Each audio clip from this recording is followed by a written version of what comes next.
let's talk about Turing computable functions. Last time we did an example of a bitwise adding Turing machine. That is a Turing machine for adding numbers in binary. This whole fixation on binary is just to make things easier, but you can, using the same techniques, basically the same Turing machine, you can do it in base 10 or whatever base you like. It's just much more annoying. You have to consider many more cases. The binary just cuts down on the amount of specific like arrows you have to draw on the machine, but it's not a substantial difference. Anyway, I wanted to just to finish off, let's do a bitwise subtracting machine. Bitwise subtraction. This is for subtracting two numbers from each other in binary. For example, if I did something like this, minus that. All right? And we're going to assume that the inputs are stacked because that's the most convenient way to do this. You want to line up the digits anyway, the bits. Assume that the inputs are stacked, and we're also going to assume that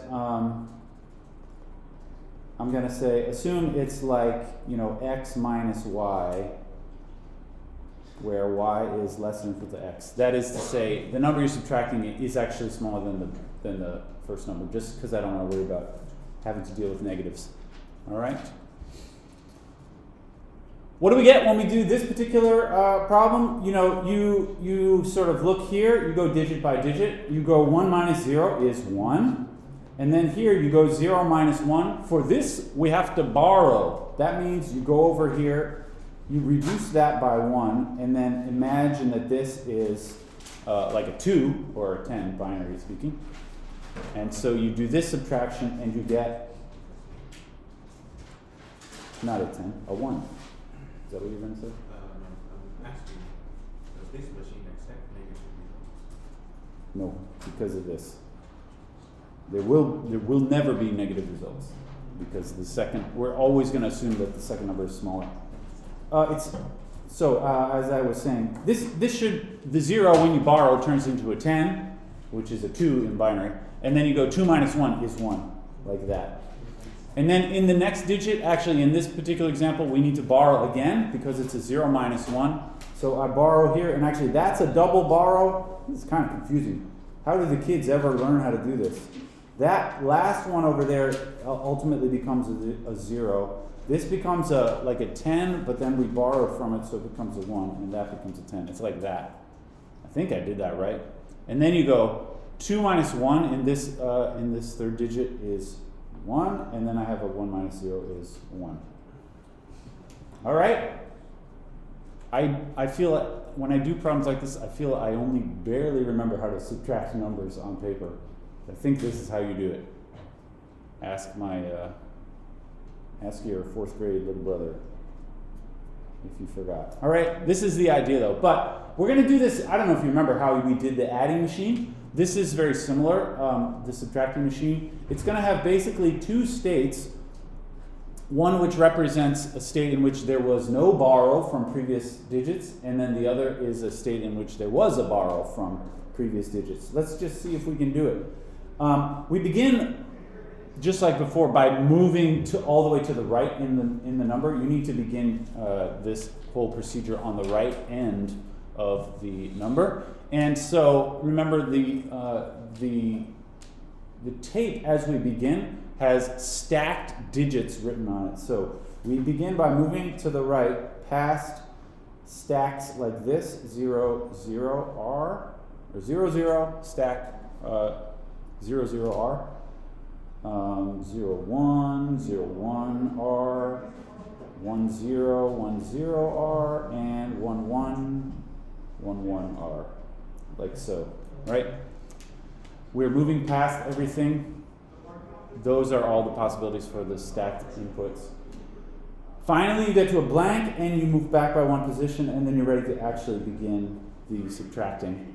And I'm going to have two states here. One is like the state with no borrows, and the other is the borrows. I'll call them NB, no borrows, and borrows. All right? And after the moving all the way to the right, our computation will begin in the no borrow state. That's because you don't have any borrows when you come in on the first digit. Yes. And then we'll subtract. All right. So you just have to think sort of the possibilities for the stack. If you see something like this with no borrow results in, you just have to think it through. What is the answer digit that I get from that with no borrow? It would be like 0 minus 0, which is 0. And does it result in a borrow or not? No borrow. So this results in 0, no borrow, right? So that means I put a loop here, 0, 0, 0. And L. Every direction is going to be L because I'm moving left from digit to digit. All right? That says if I had 0 minus 0, the answer is 0, and I still am not borrowing. And you just got to think this through for all of these. What about 1, 0 with no borrow? The result of that would be 1 minus 0 is 1, and still no borrow, right? 1, 0. The result is 1, move to the left, still with no borrow. Sorry, this is in the way a little bit. And then I think there's one more case which goes on that loop. What would it be? Yeah, 1, 1 also results in no borrow, and the answer is 0. Right? And then the other case would be 0 on the top and 1 on the bottom. That makes you borrow. 0, 1. What's the answer in that case? 0, 1 with no borrow. After you do the borrow, this turns into 2 minus 1, and so the answer should be 1, and then you borrow in the next state. So the answer should be 1 with a borrow. All right? When you're doing 0 minus 1, you borrow, it turns into 2 minus 1, the answer becomes a 1, and you move to the left, and you borrow. Okay, and then in the borrow state, there's going to be, some of these will be looping, some will have the arrow going back to the no borrow. We just have to think it through each time. What about in the borrow? 0 over 0 with borrow.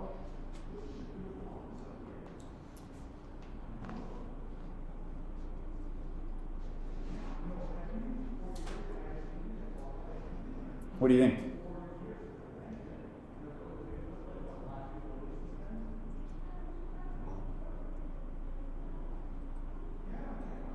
Yeah, this is a little complicated, isn't it? 1, he says. Can we think, that's a hard one to think about. Let's think about something a little easier would be like this. 1, 0 with a borrow. The idea is it says 1 there, but actually it's been borrowed. So really it's a 0. And I'm subtracting, it's 0 minus 0, which is 0. So this results in a 0. Do I need to borrow to the next digit? He's wrong. It's no.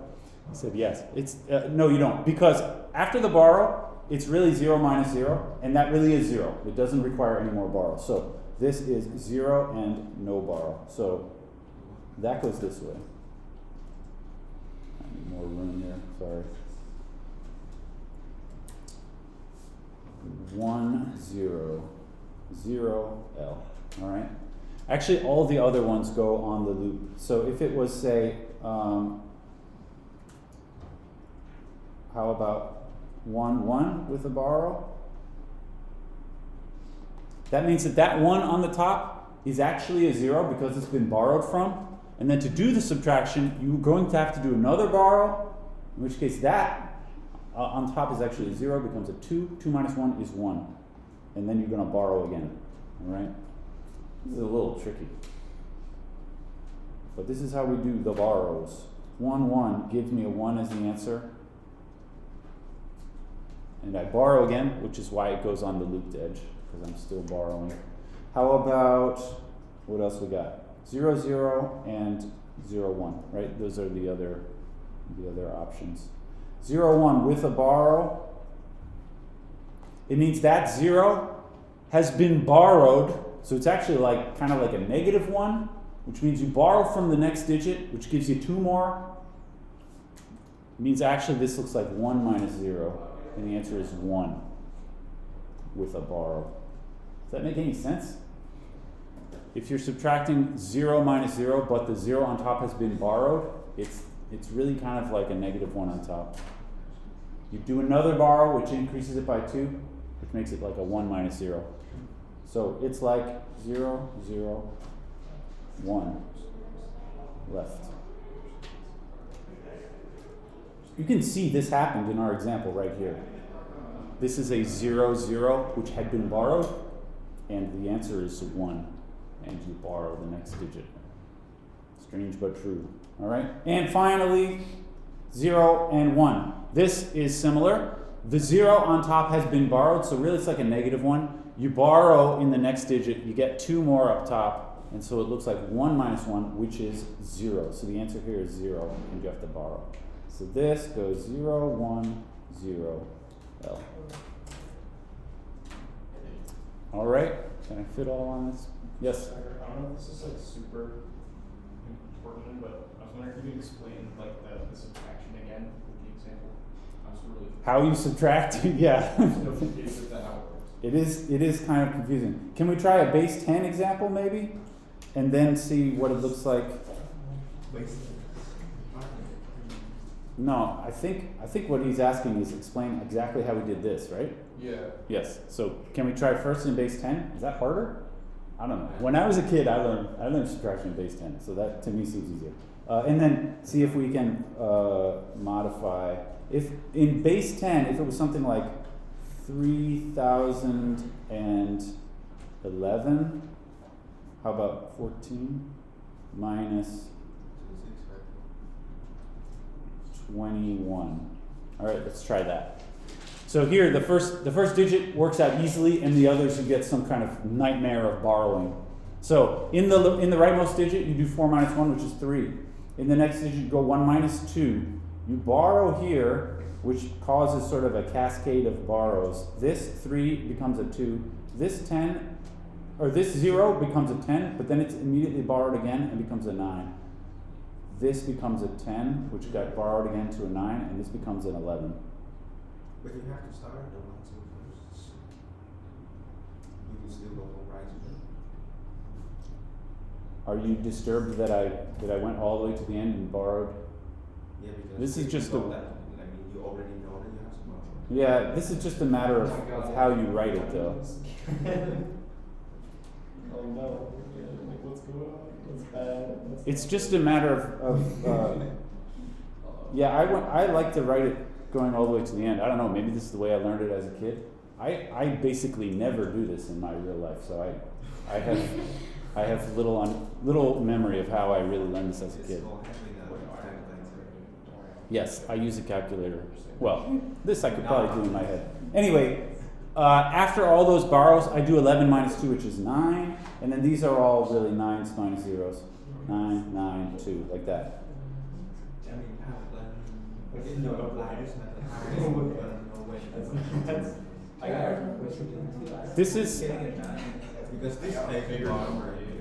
So that you can start to read. But if you don't know. Wait, then it was 9 minus 0. Why do you do that? is our confusion just that we don't remember how to borrow anymore? Maybe. Is that? It's that. Maybe I should explain. I think you have to step by step. I think you skip a step. Not plus. Can I try to explain this again in a better way? I don't know. I've never tried to teach kids how to do this. And maybe you can tell. I'm not used to explaining this procedure. The 4 minus the 1 is a 3, right? Everybody's good with that. Next, I have the 1 and the 2. Maybe here's perhaps a better way of explaining. I have to borrow over here, which turns the 1 into an 11. Yep. Now I subtract and I get 9, right? Now I go over. I have a borrowed 0, right? Now, no kid is taught this way, but I think of this borrowed 0 as like a negative 1. And now I have to... 0 minus 1. It's 0 minus 1. Yeah, that's what it means that I borrowed from it. It's the number there is -1. And now, because this is really like a -1. -1 is less than 0, so I need to borrow again in order to subtract 0 from it. I do this, I borrow in here, and it becomes a 9 because borrowing adds 10. Yeah, he's not into this. You can tell. I'm not allowed to walk out in the middle of my own class. Right? This now becomes a 9 because when you borrow the next digit, you give 10 over to the person who is borrowing. Now 9 minus 0 is 9. I move over here again, looking at this digit now. This I feel like is a -1. It needs a borrow here. It turns into a 9, and then I subtract. And then I do that. Yeah, so that's why, for instance, here, if it's 0 minus 0 with a borrow, this 0 here I think of as -1. Then I borrow onto it, which adds 2 into it, rather than 10 here, because it's base 2. And so it was a -1, I add 2 into it, it becomes a 1. 1 minus 0 is 1. And I borrow in the next digit. Yes? Can you explain for the 0 minus 1 borrow? Yeah. So this 0, since it's been borrowed already, is a -1. We borrow in the next digit, which increases it by 2, so now it's 1 minus 1, and the answer is 0. Yes? In our example, though, again, I was just trying to Yeah. get back, where we have the 0 minus 1. We Here. Have, yeah. How did we get 1 there? Because it's not borrowed. Yeah, this was not borrowed. I wrote a slash through it, but really, this was borrowed, which turned that into a 10. Okay. Yeah. Yeah, I guess I shouldn't have put a slash through it.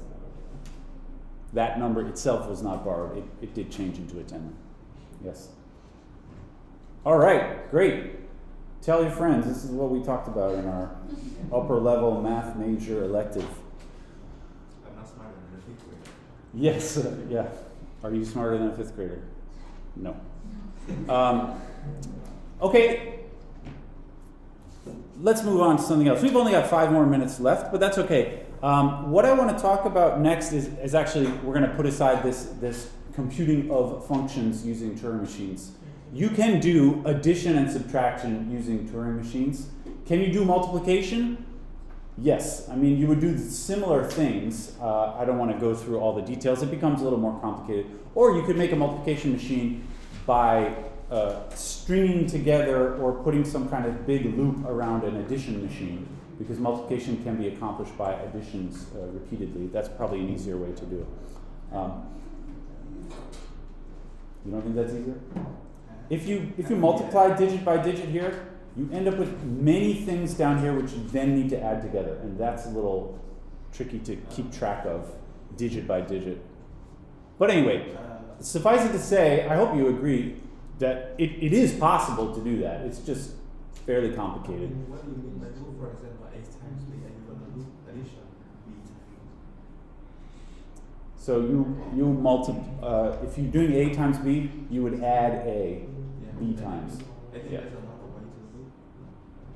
So if b has like 3 digits, then you do an addition. Yes. Then you could do some So you more optimal way to do it. Yeah, so definitely. you can loop log b times instead of b times. That's right. Yeah, there's several tricks.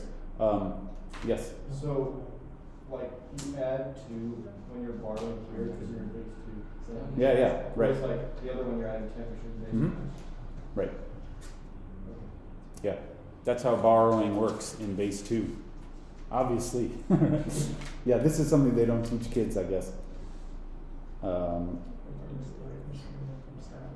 Can I give us just a few terminologies? We only got 3 minutes left. I was gonna, I want to discuss something about sort of where we're going for the rest of the semester. We've got 3 more meetings, and what the major focus of these 3 meetings is, what exactly are the capabilities of Turing machines? This is something we talk about all along with DFAs, NFAs, and stack machines, and so on. What kinds of languages can they accept or reject?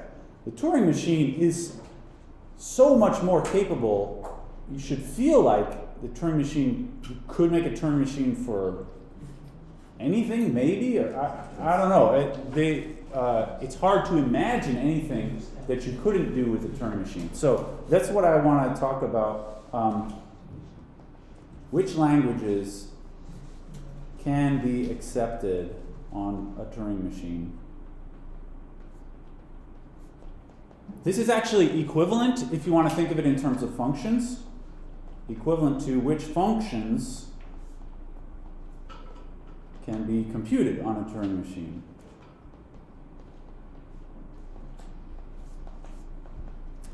Right? Like I said, you can do multiplication on a Turing machine.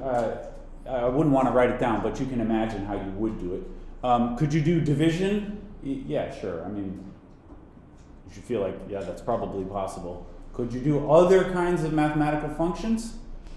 Maybe, I don't know. There's a term for what is the set of languages which are accepted on a Turing machine, and this term will seem totally out of nowhere. A language is called, the name for this is recursively enumerable. It's not called like a Turing language or something like that, which would make sense, but it's called this, recursively enumerable, if the language, or if it is the language accepted by some Turing machine. The weird name of this is because I mentioned kind of in passing that Turing was not the only person to have an idea of what constitutes an algorithm. That was the idea, that's the reason why Turing sort of invented his machine, is that he said anything that you consider to be an algorithm ought to be accomplished, it ought to be like mechanizable in theory, accomplished by a machine. There was another guy named Church who came up with a whole parallel theory called the lambda calculus, which is about evaluating algorithms in terms of recursive functions. And this is the parallel term from that approach to the theory of computation, which is why it has this weird name, recursively enumerable. Maybe I'll just leave you with that. So we're going to talk a lot more about this next time.